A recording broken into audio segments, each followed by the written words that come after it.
March 11th of this year, Japan suffered the worst ecological disaster they've ever faced. The entire nation was hit by a 9.0 magnitude earthquake. This shook the entire country. Buildings crumbled. Many were found lost and killed. And on top of all of this, there was a tsunami that rocked the Japanese coast. Now, amidst all this chaos, in which we're still actually trying to figure out the actual totals of how many are lost or missing, and amidst all this, they also had a failure of their Fukushima nuclear plant. Now, because of this failure, many Americans are wondering, what does this spell for the future of nuclear history? Is nuclear power even actually safe?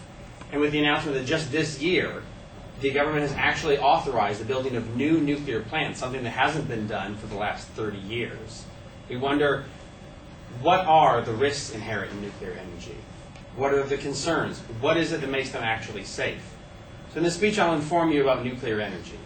I'll tell you about exactly how it is that a nuclear reactor works, about what occurs during a meltdown and what kind of consequences that can have, and what it is that we actually have in place to safeguard against it and safety procedures we can to stop this.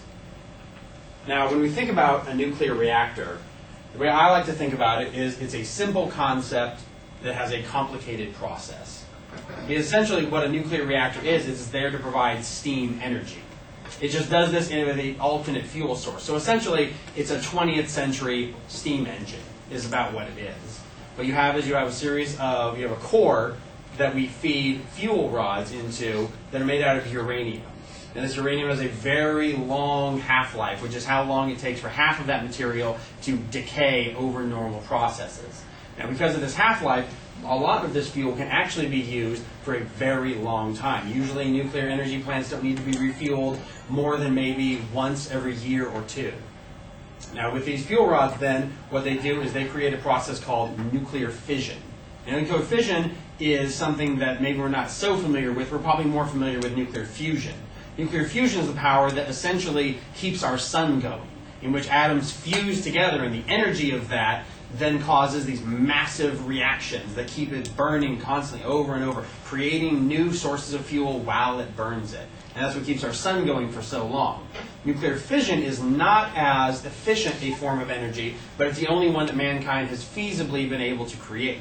Fission works by taking those same molecules and breaking them apart. The same kinetic energy that held them together, when they break apart, it releases that, and we harness that energy. Now what happens is you have water that comes in, and this will cool down the core to help then make sure it's a nominal temperature. I have a display here that you can see that essentially the water will then go in through these pipes where it goes into a chamber. It goes through these here where you have the core, the control rods that then keep this temperature maintained.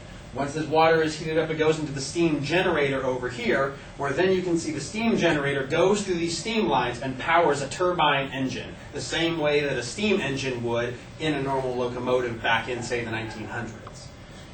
So as I said, it's a simple design that has a complex process. Now, with the idea of how it is that a nuclear reactor works, we wonder, well, what causes a meltdown? If it seems so simple yet a little complicated, how is it that then this causes a meltdown? This generally occurs because our core temperature has gotten too hot.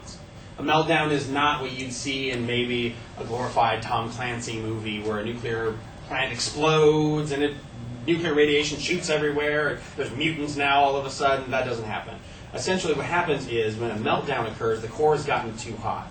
It'll melt its fuel rods, the control rods, the core, anything that's really contained inside of there. And this creates basically a nuclear sludge on the bottom of the containment unit. If this sludge gets too hot, that can crack open the core, which then allows exposure to everybody else.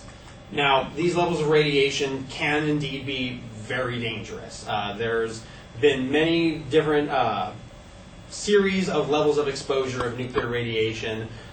But according to the World Nuclear Association, of the combined 14,000 nuclear reactor years of power we've manufactured, there have only been 3 major incidents in the entire length of nuclear power.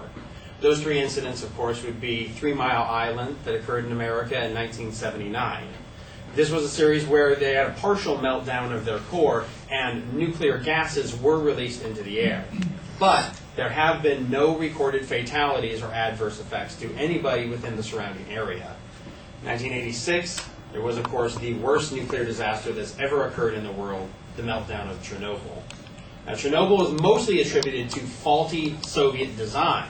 This was in a world where we had far less safety precautions than we have now, and due to the faulty Soviet design, their reactor was able to melt down and exposed a great area to a high level of radiation, the recorded deaths of which are 47 according to the World Health Organization. Now then we also have our third nuclear disaster that's happened in the world, which is this latest one in Fukushima, which the results of which are still pending and we're still trying to study. But according to CNN and all major news sources, there have been no recorded casualties due strictly to nuclear radiation syndrome. Now, with the idea of a meltdown, then we wonder, what is it that we have in place to actually secure against these things? If it's such a terrible thing, how is it that we prevent against it? Well, there's several different barriers preventing us from nuclear meltdowns. We have physical barriers, such as the fact that we have the core contains what are known as control rods. These control rods are made out of things like cadmium and boron. They're designed to work essentially like the filter on your car. They grab these molecules from going around and smacking into the other molecules, and it slows down this ever-shifting process. If those control rods can be introduced at different levels, you get different levels of how big the reaction is going to be and how much we can contain. In addition to these control rods, you also have the physical containment center that is usually made of over a meter, about 3 feet of thick, solid concrete and steel. So it takes massive amounts of temperatures to actually melt through this process. You have then people who are there stationed to monitor the core temperature, all the workers inside the plant. In addition to the workers, as an additional safety precaution, many of these plants contain computer-controlled systems that will allow these computers to automatically adjust core temperature by designing how thick the control rods go into the actual reactor. And in addition to all of these things, they also have backups to make sure that then they have alternate sources of power. The problem that happened with Fukushima power is that that earthquake was so massive, they were unprepared for such a giant ecological disaster, and that caused multiple failures in their backup systems. Since that disaster, many countries have gone through and started reevaluating the safety procedures within their own nuclear power plants to prepare for such an ecological disaster. Now, in addition to these safeties, there's also a safety culture that surrounds nuclear energy that has been embedded in all the workers and anybody related to nuclear energy to make sure that something that is this high risk, that with these major ecological disasters, we can make sure we protect against it. And in fact, in a study that was permitted by the Organization for Economic Cooperation and Development across the world, they rated all the different forms of energy that we have, and they measured it by the average death according to the terawatt-year energy it produced. A terawatt-year energy is essentially how long it takes an average house to power it for a year. So you compare how much energy they produced divided by the number of deaths that have occurred between 1970 and 1992 that the study performed. When comparing to hydroelectric power, something like dams that we're very used to, 882 deaths per terawatt-year of energy. Compared to coal, 342 deaths per terawatt-year of energy. Compared to natural gas, 85 per terawatt-year of energy. And finally, with nuclear power, 8 deaths per terawatt-year of energy produced. So you can see that obviously this energy is the lowest form of risk energy as far as human casualties there is. Now in this speech I've informed you about nuclear energy so that we can better understand what it is that we'll be dealing with in the future.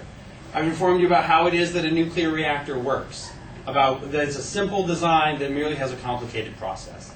I've informed you how a meltdown works, that it's not an explosion that happens, and that in fact there have only been 3 major ecological disasters caused by nuclear energy over the entire course of the 50 years of nuclear energy's operation. And I've informed you of the safety measures in place, that in fact nuclear energy is one of the safest forms of energy we have. Please don't let your own fears and worries about nuclear energy stop America from stepping into a greener, better world. Thank you.